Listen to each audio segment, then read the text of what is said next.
इमरान खान साहब को इस केस में जल्दी से जल्दी सज़ा देने का प्रोग्राम बनाया गया है।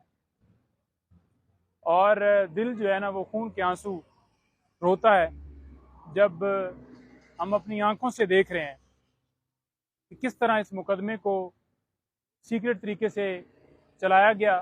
पहले सीक्रेट तरीके से गिरफ्तारी डाली गई, फिर सीक्रेट तरीके से रिमांड हुआ और अब सीक्रेट तरीके से कार्रवाई करके इस केस में सज़ा देना चाहते हैं।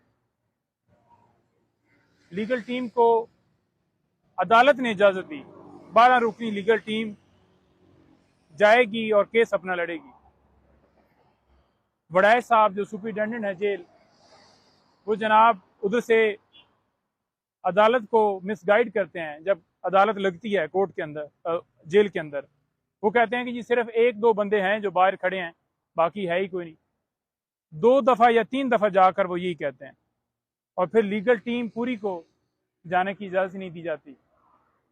लीगल टीम जब अंदर जाती है, अंदर का हाल ये होता है कि एक कमरा है जिसमें अदालत लगी हुई है और उस कमरे के अंदर ही एक वो जेल नुमा एक ग्रिल है जिसकी दूसरी तरफ इमरान खान साहब को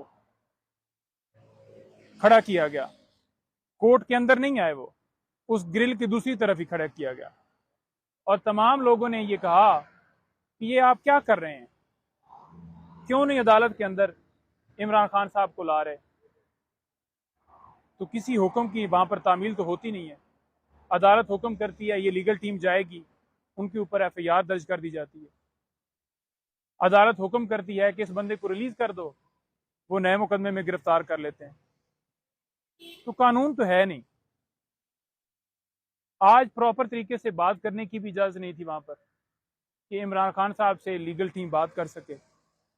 उनको नहीं लाया गया उस कमरे के अंदर, उस ग्रिल से बाहर ही खान साहब को रखा गया और उसी कंडीशन में रखा गया है। उनके ऊपर पाबंदियां, सख्तियां दिन ब दिन बढ़ा रहे हैं। उस सेल में रखा गया है जिसके पास ना कोई जा सकता है, ना उनसे कोई बात कर सकता है और एक लम्हे के लिए मूवमेंट के ऊपर उन्हें पाबंदी है। आवाम की आंखों में धूल झोंका जा रहा है कि बड़े जी इमरान खान साहब को रिलीफ मिल रहा है, उनकी बेल्स बहाल हो रही हैं और इमरान खान साहब जल्दी से निकल आएंगे। मैं बड़ा वाज़ेह कहना चाहता हूं कि कानूनी तौर पर एक लम्हे के लिए नहीं बैठ सकते। एक मुकदमा जेन्युइन नहीं है। ये साइफर वाला केस हमारे लिए एक बेइज्जती है, शर्म की बात है एज ए नेशन हमारे लिए कि बाहर से कोई धमकी देता है और हम उसके हुक्म की तामील करते हुए अपने वजीर आजम को भी हटा देते हैं और उसी वजीर आजम को जेल में भी डाल देते हैं। तो इनका जो प्लान है वो बड़ा क्लियर है कि इमरान खान साहब को जल्दी से जल्दी सजा दी जाए। आज नकूल तकसीम करने के हवाले से समाज फिक्स है। हैरानगी वाली बात यह है कि 1 साल से ज्यादा टाइम लग जाता है जब चालान जमा करवाया जाता है। आम केसेस में इतनी स्पीड लगाई जा रही है, चालान जमा भी हो गया है, नकूल तकसीम करने के लिए भी डेट हो गई है, फिर फर्द जुर्म भी लगा दिया जाएगा, फिर ट्रायल मुकम्मल करके और सजा भी दे दी जाएगी। अदालत को आज हमने दरखास्त दी है कि हमारी गुजारिश है कि जेल जो है वो जेल के अंदर अदालत समाअत नहीं कर सकती और उसके लिए मामला हमारा इस्लामाबाद हाई कोर्ट के अंदर पेंडिंग है। तो जब तक वो डिसाइड ना हो जाए तब तक इस कार्रवाई के ऊपर समाअत जो है वो रोकी जाए, प्रोसीडिंग्स रोकी जाए, क्योंकि मामला पेंडिंग है। यहाँ पर तो आपको पता है ना कि इस्लामाबाद हाई कोर्ट में तो फैसले महफूज कर लिए जाते हैं, फैसले सुनाए नहीं जाते। जो फैसला कहा जाता है कि जी महफूज है, उसके बाद निकलते ही नहीं है।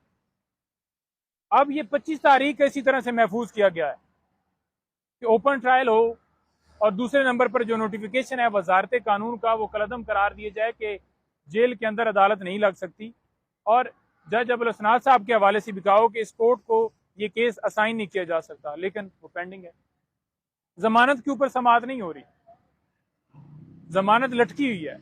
अफसोस की बात है और बड़े दुख की बात है कि जिस तरह से ये ट्रायल किया जा रहा है। मैं बड़ा वाज़ेह तौर पर आपको कहना चाहता हूँ आज